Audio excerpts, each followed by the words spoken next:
Indian red cross society के secretary general Shri R.K. Jain साहब, यहाँ उपस्थित हमारे सभी इंडियन रेड क्रॉस सोसाइटी से जुड़े हुए डॉक्टर,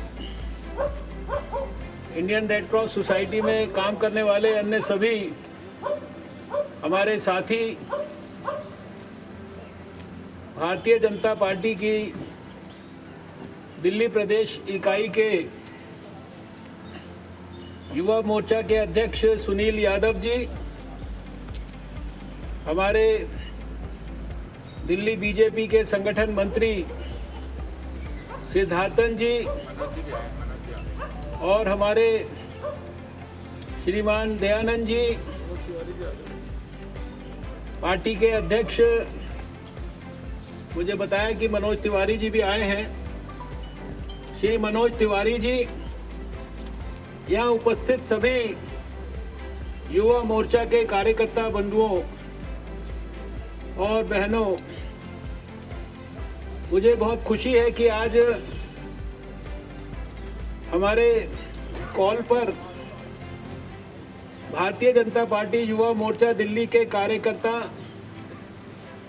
विषम परिस्थितियों में भी अपने घर से निकलकर और स्वयं इंडियन रेड क्रॉस सोसाइटी के दफ्तर में आकर रक्तदान करने के लिए आए हैं।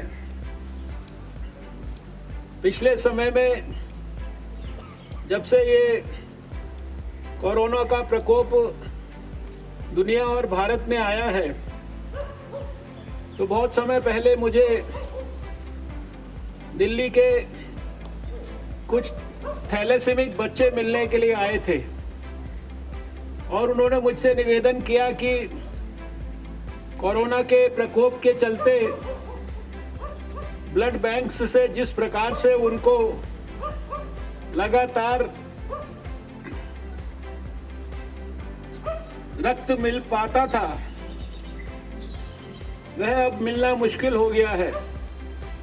और हम सब जानते हैं कि थैलेसीमिया, सिकल सेल एनीमिया और इस तरह की कुछ बीमारियों में लगातार जो है ऐसे मरीजों को रक्त की आवश्यकता पड़ती है।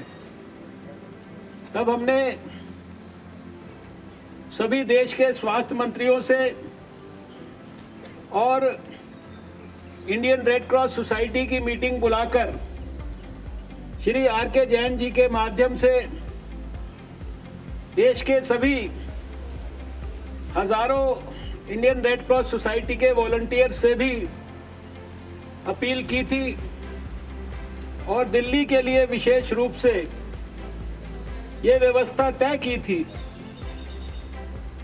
कि दिल्ली में कोई भी स्वैच्छिक रक्तदाता अगर इंडियन रेड क्रॉस सोसाइटी को सूचित करेगा कि वो रक्तदान करना चाहता है, तो यहाँ हमारी इंडियन रेड क्रॉस सोसाइटी की गाड़ी उसके घर तक जाएगी, या तो उसको घर से यहाँ रेड क्रॉस सोसाइटी के दफ्तर में लेकर आएगी, रक्तदान कराकर उसको वापस घर पर छोड़ेगी, या फिर किसी एम्बुलेंस और ब्लड डोनेशन की वैन की सहायता से हमारे इंडियन रेड क्रॉस सोसाइटी के वॉलंटियर्स उसके घर पर जाएंगे, उसके मोहल्ले में जाएंगे और वहां वैन के अंदर उसका डोनेशन कराएंगे।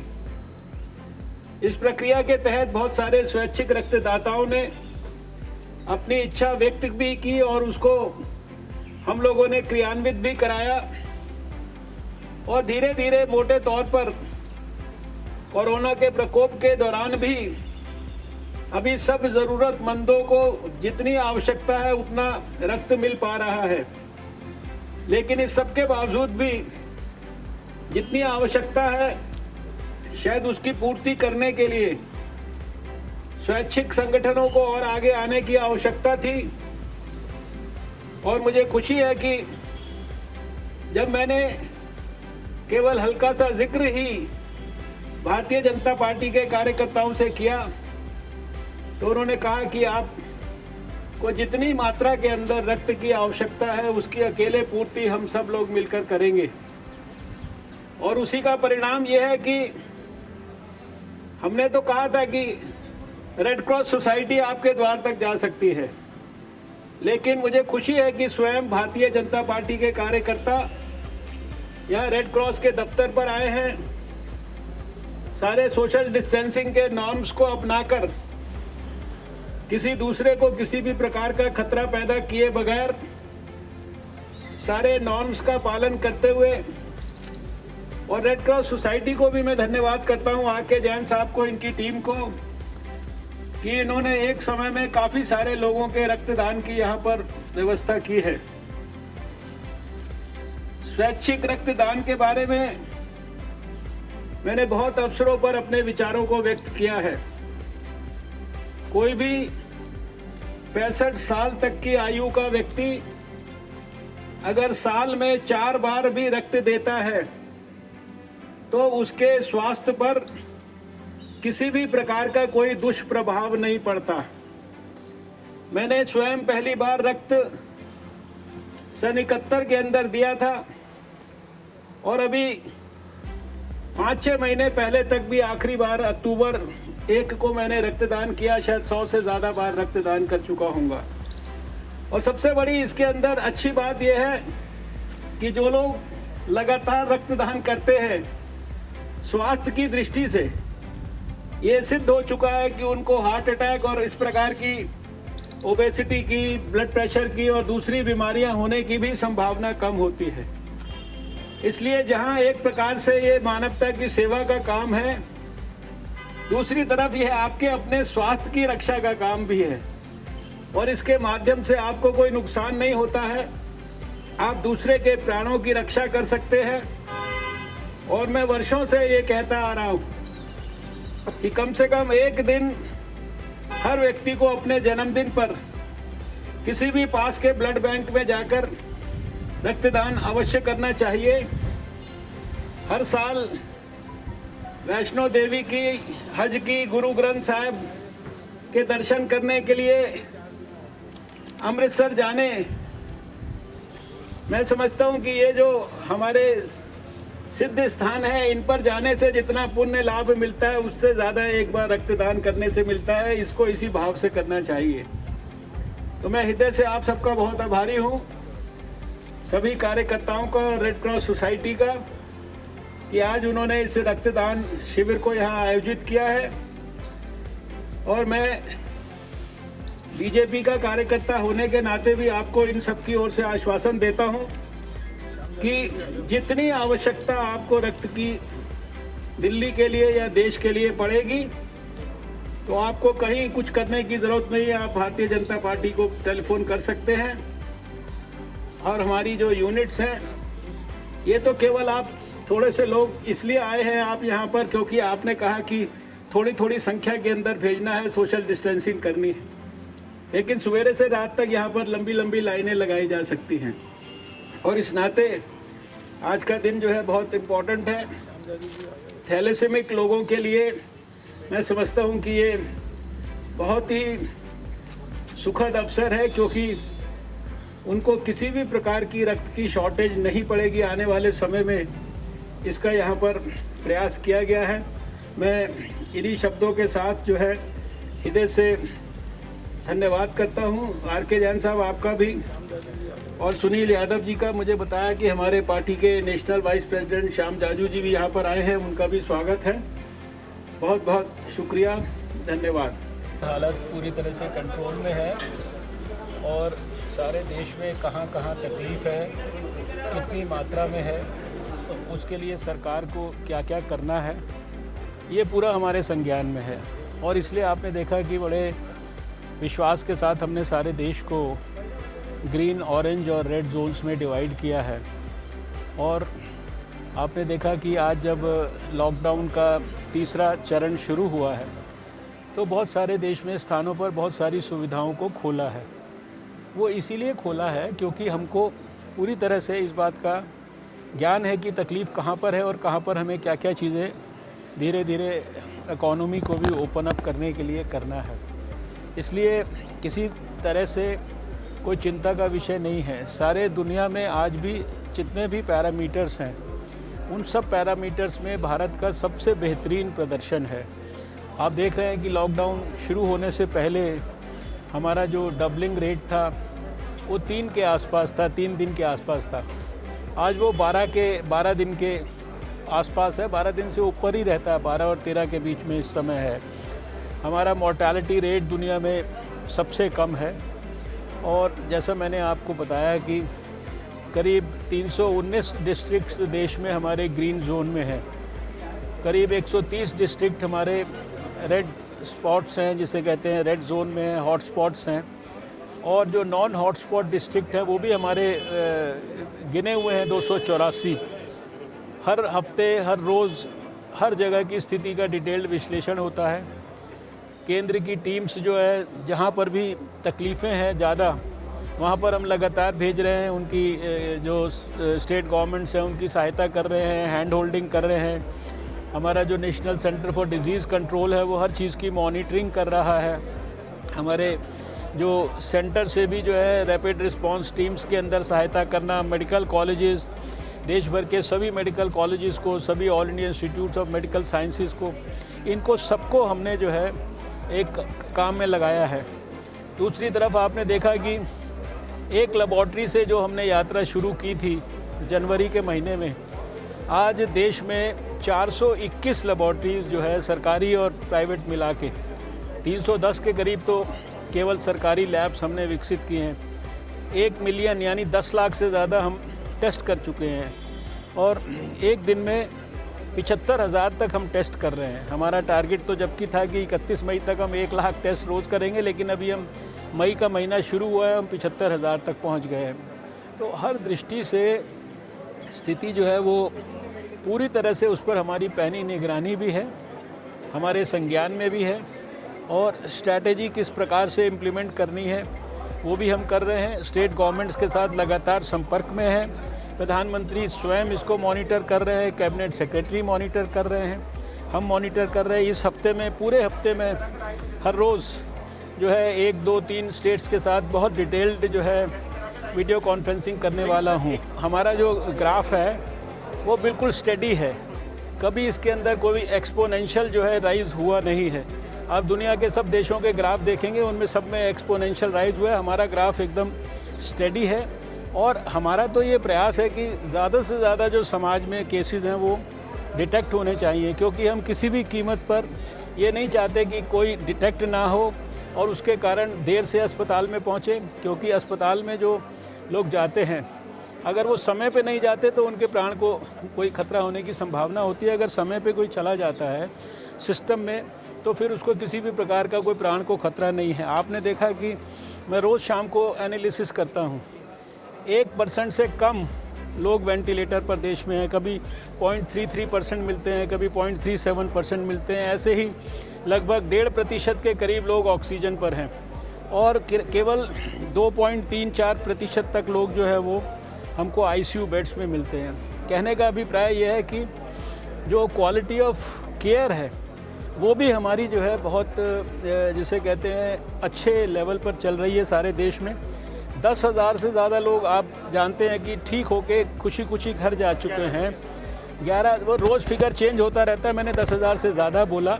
अब वो हर मोमेंट का नंबर तो जो है मेरे जेब में नहीं है, लेकिन हमारे डैशबोर्ड पे लेटेस्ट फिगर होती है, हमारे वेबसाइट पे लेटेस्ट फिगर होती है। तो पीक नहीं है, जैसा कि पीक अभी आया है या आएगा, आपको लगता है कि अब मुझे पता नहीं कि आपकी क्या डेफिनेशन है पीक की, लेकिन मैं केवल इतना कह सकता हूँ कि हमारा जो देश में बीमारी जो है उसका कंट्रोल और बीमारी का जो प्रकोप है, कंट्रोल सबसे बेहतरीन पूरी दुनिया में है और जो प्रकोप है वो कंपैरेटिवली सारी दुनिया के सबसे कम है। जहाँ बड़े से बड़े दुनिया के विकसित देश, वहाँ के डाटा, उनके जो नंबर ऑफ़ पेशेंट्स हैं, नंबर ऑफ़ डेथ्स हैं, उनके साथ भारत का कंपैरिजन करेंगे तो फिर शायद आपको ये सवाल पूछने की ज़रूरत नहीं। जो गाइडलाइंस हैं जो गृह मंत्रालय ने दी हैं, लेकिन डिटेल्ड जो इसके बारे में जो क्या चीज़ लागू करनी, कितनी लागू करनी, ये सारा का सारा विषय स्टेट गवर्नमेंट्स का है। अल्टीमेटली स्टेट गवर्नमेंट्स को फैसला करना है कि उनके यहाँ पर जिस प्रकार की परिस्थिति है, कौन से जोन में उनका है, कौन से जोन में उनके डिस्ट्रिक्ट्स हैं, कौन सी सुविधा खोलने से, कौन सी सुविधा को बंद रखने से, कौन सी सुविधा पे ज़्यादा सख्ती करने से, कौन सी सुविधा पे लिबरल अप्रोच से इस कोरोना के कंट्रोल और इसके मिटिगेशन में कोई दुष्प्रभाव नहीं पड़ेगा। इसलिए ये जो निर्णय हैं, इनके एक एक निर्णय के बारे में मुझे कमेंट करना उचित नहीं लगता, लेकिन अगर स्टेट गवर्नमेंट्स अगर कोई मान लीजिए काम ऐसा करती हैं जिस पे उनको मान लीजिए तुरंत लगता है कि ये जो है शायद उपयोगी नहीं है, तो वो हमेशा उसको रिव्यू कर सकती हैं। भारत बहुत तेज़ी से प्रयास कर रहा है, हमारे सारे वैज्ञानिक इस पर काम कर रहे हैं, वैक्सीन के बारे में, ड्रग की डिस्कवरी के बारे में, रीपर्पसिंग ऑफ ड्रग, यानी जो पहले से ड्रग उपलब्ध हैं उनके इस्तेमाल को दूसरे यानी कि इस कोरोना वायरस के ख़िलाफ़ इस्तेमाल करने के मामले में, और बहुत सारे ऐसे डायग्नोस्टिक किट्स बनाने के संदर्भ में, नई जो ऐसी बहुत सारी जो मेडिकल डिवाइसेस हैं जो हॉस्पिटल्स में इस समय उपयोगी हो सकते हैं, ऐसे बहुत सारी चीज़ों पे हमारी जो साइंस एंड टेक्नोलॉजी मिनिस्ट्री है और उसमें भी खासकर CSIR है, बायोटेक्नोलॉजी है, ये सब काम कर रहे हैं। हम जेनेटिक सीक्वेंसिंग पे वायरस की काम कर रहे हैं, कम से कम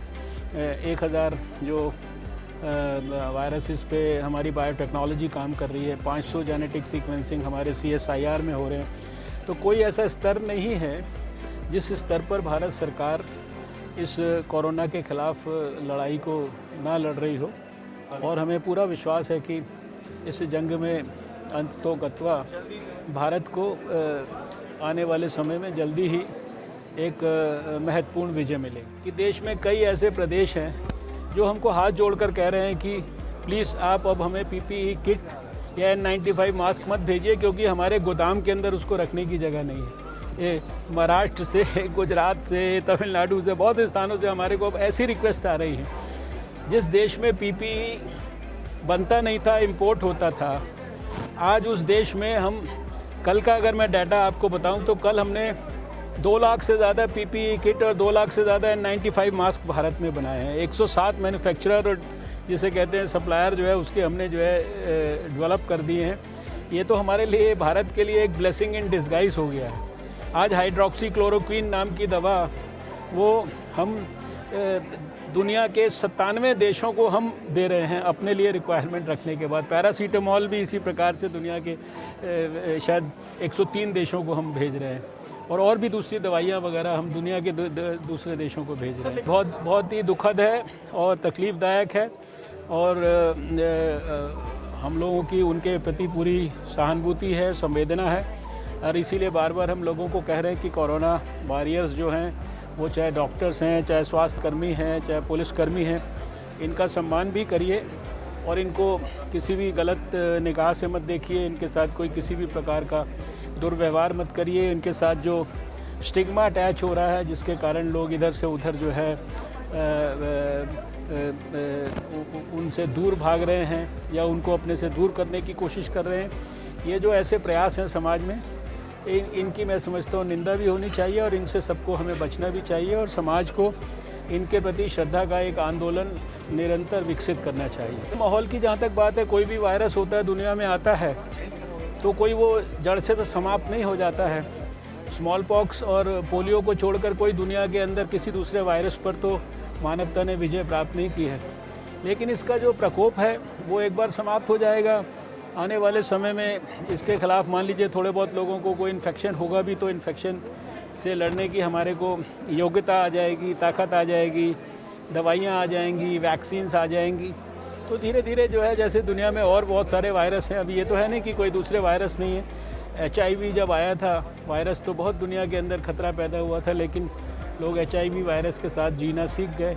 और इस वायरस के अंदर तो बहुत अच्छी बातें हैं कि इसने हमारे को बहुत सारी अच्छे पहलुओं के बारे में सिखाया है। सोशल डिस्टेंसिंग है, या जितने दूसरे हैंड हाइजीन की बातें हैं, या रेस्पिरेटरी एटिकेट्स हैं, ये तो अगर नॉर्मल सर्कमस्टांसिस में भी आदमी इन बातों पे ध्यान करे सोसाइटी के अंदर, तो मैं समझता हूँ कि वो सोसाइटी की ओवरऑल हेल्थ के लिए बहुत बेहतर है। हर सप्ताह जो है वो पिछले सप्ताह की मामले के कंपैरिजन में हमारी स्थिति बेहतर होती जा रही है, और निश्चित रूप से आने वाले समय के अंदर जो है, अगर हमारी स्थिति बेहतर ना होती तो अभी देखिए दूसरा लॉकडाउन ख़त्म होने पे इतनी ज़्यादा जो रियायतें दी गई हैं, ग्रीन जोन में भी, इवन रेड जोन के अंदर भी जहाँ कंटेनमेंट जोन नहीं है वहाँ पर कई रियायतें दी गई हैं।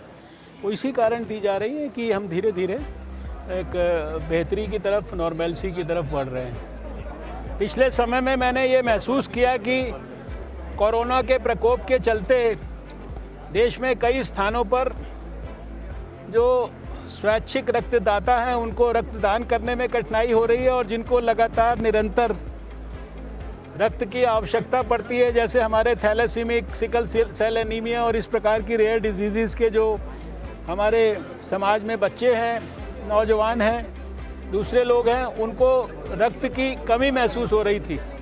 इसके कारण हमने रेड क्रॉस की मदद से, जितने रीजनल ब्लड ट्रांसफ्यूजन सेंटर्स हैं उनकी मदद से हमने ये निर्णय किया कि स्वैच्छिक रक्तदान का जो आंदोलन है उसको कोरोना के प्रकोप के दौरान भी हम इसको रिवाइव करेंगे। और अभी रेड क्रॉस के माध्यम से भी अगर कोई भी स्वैच्छिक रक्तदाता यहाँ पे हमें सूचित करता है तो हम उसको गाड़ी भेजकर उसके घर से बुलाकर यहाँ पर रक्तदान करते हैं, और या फिर अपना एक प्रकार से वैन ले जाकर उसके घर के पास हम जो है उसका रक्तदान जो है संभव कराते हैं।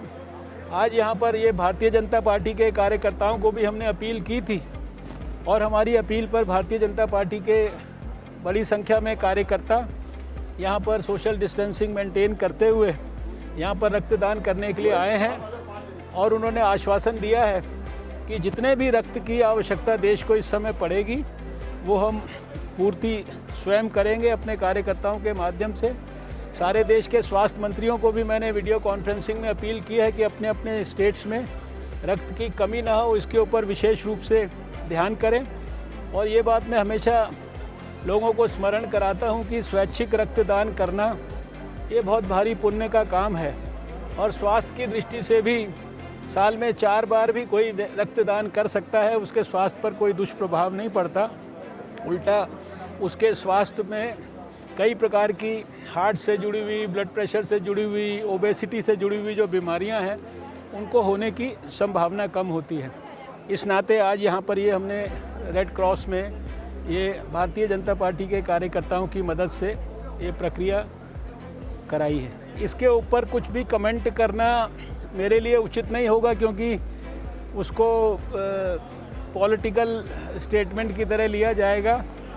लेकिन व्यक्तिगत तौर पर मैं ऐसा मानता हूं कि दिल्ली भी देश के गिने चुने उन प्रदेशों में से है जहां की कोरोना की स्थिति को अभी काबू करने के लिए और बहुत कुछ और ज़्यादा गंभीरता से करने की आवश्यकता है।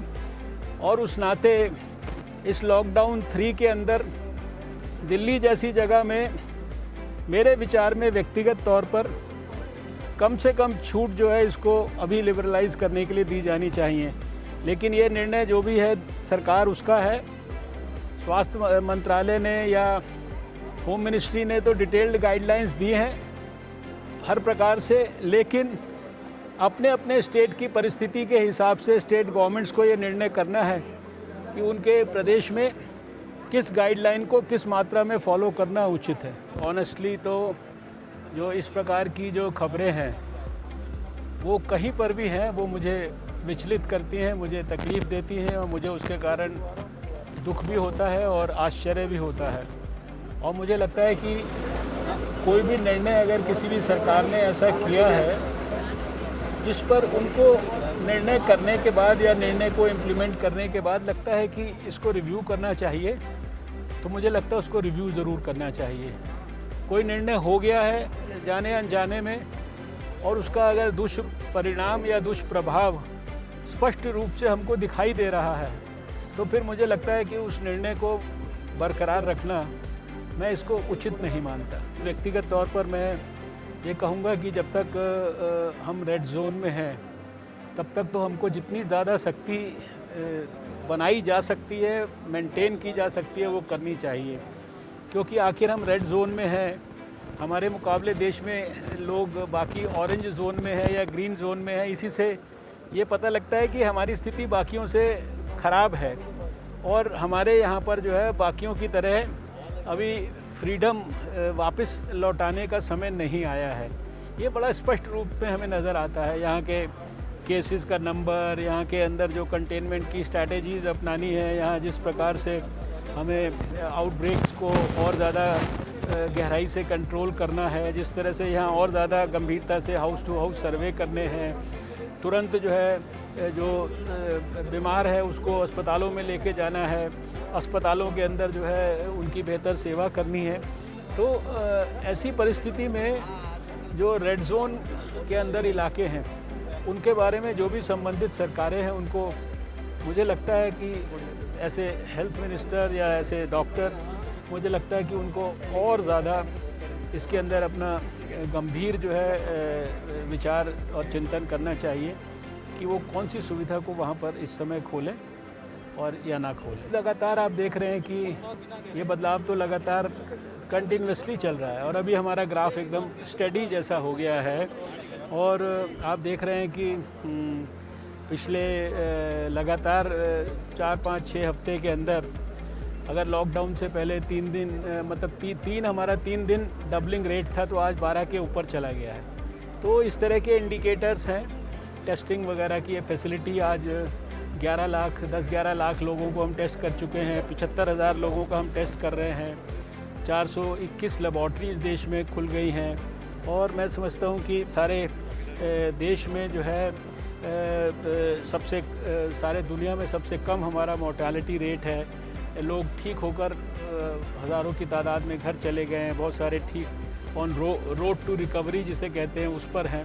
तो मैं समझता हूँ कि कुल मिलाकर हम जैसे जैसे समय आगे बढ़ता जा रहा है, हम बीमारी को एक तरह से लोकलाइज करते जा रहे हैं, उसको कहाँ पर तकलीफ़ है वो जानते जा रहे हैं। उस तकलीफ़ को दूर करने के लिए क्या हमें स्ट्रैटेजी अपनानी है, ये भी हमको जो है स्पष्ट रूप से पता है। उस स्ट्रैटेजी की इम्प्लीमेंटेशन की मॉनिटरिंग भी जो स्टेट गवर्नमेंट है वो भी कर रही है, भारत सरकार भी कर रहा है, एनसीडीसी भी कर रहा है। और जहाँ जहाँ तकलीफ़ ज़्यादा है वहाँ हम स्पेशलाइज्ड भारत सरकार की टीम्स भेज रहे हैं। उसमें स्वास्थ्य मंत्रालय के लोग भी हैं, होम मिनिस्ट्री के लोग भी हैं। तो हम उनकी हैंड होल्डिंग भी कर रहे हैं, स्टेट गवर्नमेंट्स की जो सहायता हो सकती है कर रहे हैं। वहाँ क्या गैप्स हैं, उनकी गैप्स को ढूंढ कर उनको कैसे फिल करना है, ये भी काम हम कर रहे हैं। और अभी इस पूरे सप्ताह तो मैं 1-2 स्टेट्स के साथ, जैसे पिछले सप्ताह भी हमने कुछ स्टेट्स के साथ किया, दिल्ली के साथ किया, बिहार के साथ किया, अभी मैं 1:30 बजे मध्य प्रदेश के साथ करने वाला हूँ। तो इवन रेड जो हमारे हॉटस्पॉट्स हैं रेड जोन में, वहाँ के इवन डीएम लेवल तक भी जो है हम व्यक्तिगत तौर पर बात करने के लिए इस पूरे हफ्ते का हमने सारे देश का जो है वीडियो कॉन्फ्रेंसिंग का प्लान बनाया है। तो पूरी भारत सरकार की तरफ से हर लेवल पर मॉनिटरिंग है। प्रधानमंत्री जी स्वयं सारी चीज़ें मॉनिटर करते हैं, उनका कैबिनेट सेक्रेटेरिएट करता है, सारे सरकार के विभाग लगे हुए हैं। अभी कल सुबह 10 बजे फिर हमारी ग्रुप ऑफ मिनिस्टर्स की मीटिंग है। तो जो प्रयास संभव है उनको करने में कोई किसी तरह की हम लोग ना तो कोताही कर रहे हैं, ना कोई उसके बारे में छूट है, ढील है। आखिर एक वायरस है, जब वो दुनिया में आया है तो जड़ से समाप्त तो कोई चीज़ नहीं होती है। जड़ से समाप्त तो अभी तक सिर्फ चेचक और पोलियो का वायरस हुआ है। 2 बीमारियों पर हमने फतह प्राप्त की है अभी तक, बाकी तो वायरस तो रहते ही हैं। लेकिन इसका जो ये एक्यूट प्रकोप है, ये मैं समझता हूँ धीरे धीरे करके समाप्त हो जाएगा। फिर जैसे दूसरी बीमारियाँ होती हैं, कभी किसी को हो गई, उसका इलाज हो गया, उसी तरह से ये भी हो जाएगा। अब तो स्टडी हो रहा है धीरे धीरे करके। आप मतलब लगातार पिछले 4-5 हफ्ते में कभी भी मुझे ये नहीं लगा कि मैं पिछले हफ्ते से ख़राब हूँ। हमेशा जो है मेरे जो डाटाज़ हैं वो पिछले हफ्ते से हर पैरामीटर पर बेहतर होते हैं। तो आने वाले सप्ताह में धीरे धीरे ये और ज़्यादा कंट्रोल हो जाएगा और निश्चित रूप से इसके ऊपर हम लोग विजय प्राप्त करेंगे। दुख की बात है कि इस समय इस तरह की राजनीतिक बात की जा रही है। प्रधानमंत्री जी से ज़्यादा गरीबों के कल्याण के लिए सोचने वाला अभी तक तो मुझे लगता नहीं कि कोई दुनिया में कोई मसीहा पैदा हुआ है। 1,70,000 करोड़ रुपए उन्होंने तुरंत योजना घोषित की गरीबों के कल्याण के लिए। सारे गरीबों के खाते के अंदर पैसा जा रहा है, नंबर 1। सारे गरीबों को जो है मुफ्त के अंदर जो है बिना कोई पैसा लिए जून तक के लिए उनको राशन इत्यादि दिया जा रहा है। सारे गरीबों की जहाँ भी वो देश के अंदर रह रहे हैं उनके लिए पूरी खाने की व्यवस्था जो है सरकार ने, चाहे वो NGOs को मदद करके किया, चाहे समाज के माध्यम से, सरकार के माध्यम से, स्टेट गवर्नमेंट्स के माध्यम से, वो सब कुछ हो रही है। और अब जैसे ही स्थिति जो है थोड़ी और सुधरी है, तो एक एक माइग्रेंट लेबरर को उसके घर तक पहुंचाने की, उसकी भी चिंता जो है यही हमारी ही सरकार कर रही है। इसलिए कोई क्या कह रहा है उसके बारे में कोई कमेंट भी करने की ज़रूरत नहीं है। आप लोग पता नहीं क्यों कमेंट पूछते रहते हो इन चीज़। हमारे वैज्ञानिक सब संबंधित विषयों पर काम कर रहे हैं। हमारे वैज्ञानिक दवा की खोज भी कर रहे हैं। जो पहले से उपलब्ध दवाएं हैं, क्या वो कोरोना के ख़िलाफ़ काम कर सकती हैं, इस पे भी काम कर रहे हैं। हमारे वैज्ञानिक जो है वो वैक्सीन को ढूंढने के लिए भी काम कर रहे हैं, और सारे काम जो है वो एडवांस स्टेजेस में। हमारे वैज्ञानिक अपने भारत में ही डायग्नोस्टिक किट्स डेवलप करने के लिए, उसको कन्फर्मेटरी टेस्ट के लिए भी जो RT-PCR टेस्ट है उसके लिए भी, और एंटीबॉडी टेस्ट किट, ये सारे कामों पे और बहुत सारी चीज़ें, नए नए किस्म के साइंटिफिक मास्क हैं, कोई सैनिटाइज़र्स हैं, दूसरी चीज़ें, बहुत विषयों पर काम हो रहा है। और साथ में जेनेटिक सीक्वेंसिंग भी हो रही है वायरस की, उससे बहुत सारी चीज़ें पता लगेंगी। वायरस किस दिशा में बढ़ रहा है, कितना उसका प्रकोप है, उसका विरुलेंस क्या है, क्या वो और ख़तरनाक हो रहा है, यानी बहुत सारे जो उसके वैज्ञानिक एस्पेक्ट हैं वो सारे के सारे, उन सब पे भी काम हो रहा है साथ साथ। मुझे पूरा विश्वास है कि जो इसमें सफलता शायद मिलेगी, तो शायद भारत को कामयाबी मिलने की बहुत उम्मीद है, और इस दिशा में काफ़ी काम हो रहा है। अब हर एक चीज़ ऐसे पब्लिकली उसके बारे में चर्चा नहीं की जा सकती, लेकिन बहुत गंभीरता से इसके बारे में वैज्ञानिक काम कर रहे हैं। संभावना को भी हमने जो है प्रीएम्प्ट किया है। ये आज तो यहाँ कैंप में मैं आया हूँ, लेकिन इसकी मीटिंग्स तो मैं पता नहीं कितने दिन से कर रहा हूँ। वॉलंटरी ब्लड डोनर्स के घर में जाकर उनको लेके आना, या उनके घर पे जाकर ही ब्लड ले लेना, यानी किसी वैन के अंदर, ये प्रक्रिया हम बहुत दिन पहले शुरू कर चुके हैं। मैं देश के 40,000 जो है रेड क्रॉस के वॉलंटियर्स के साथ वीडियो कॉन्फ्रेंसिंग कर चुका हूँ, सारे स्वास्थ्य मंत्रियों से बात कर चुका हूँ। तो हम किसी भी चीज़ की जो कमी भी हो जाए, उसकी भी संभावना को ऊपर भी हम काम कर रहे हैं। और यही कोरोना के संदर्भ में भी जो हमने लड़ाई लड़ी है, उसमें हमारी स्ट्रैटेजी जो है वो प्रोएक्टिव भी रही है, प्रीएम्प्टिव भी रही है, और ग्रेडेड भी रही है। तो वही सारा काम हम इन सब विषयों पर भी कर रहे हैं। बिल्कुल हमारा स्टडी ग्राफ है। अब ये थोड़े बहुत केसेस तो देखिए आते रहेंगे जब तक कि ये पूरी तरह से जो है चीज़ें ख़त्म नहीं होंगी, लेकिन आप देख रहे हैं कि 3 था हमारा, 3 दिन डबलिंग रेट था, आज 12 से ऊपर हो गया है। लगातार हर चीज़ में हमारी जो रिकवरी रेट है कितना बेहतर हो गया है। 11,000 से ज़्यादा लोग घर चले गए हैं, बाकी सारे रोड टू रिकवरी पर है। मॉर्टेलिटी रेट दुनिया में सबसे कम है, 3% केवल जो है, और मैक्सिमम इतनी बड़ी संख्या में 75,000 रोज़ टेस्ट हम भारत के अंदर कर रहे हैं। सारे देश को हमने डिवाइड कर दिया है ग्रीन, रेड और ऑरेंज जोन के अंदर। सब जगह क्या स्ट्रैटेजी अपनानी है, क्या नहीं अपनानी, ये सब कुछ हमको पता है। इसलिए मैं समझता हूँ कि सरकार की हर चीज़ पर पैनी निगाह है, हर विषय का संज्ञान है, और हर विषय का सरकार ने आज भी समाधान किया। और भगवान ना करे कोई ज़्यादा ख़राब परिस्थिति होए, तो उसके लिए भी हमारी हर तरह की तैयारी है। माइग्रेंट लेबर के लिए इससे ज़्यादा बड़ा जो नरेंद्र मोदी जी ने किया, उससे बड़ा क्या वो हो सकता है। पहले तो 1,70,000 करोड़ का जो है गरीब कल्याण का इतना बड़ा पैकेज, सबके खातों में पैसे, सबको फ्री राशन, सबके लिए फ्री खाने की व्यवस्था जहाँ भी रह रहे थे, और अब सबको उनके घर तक वापस भेजने के लिए स्पेशल ट्रेन लगाकर। तो मैं समझता हूँ कि इससे ज़्यादा संवेदनशील तो कोई सरकार नहीं हो सकती।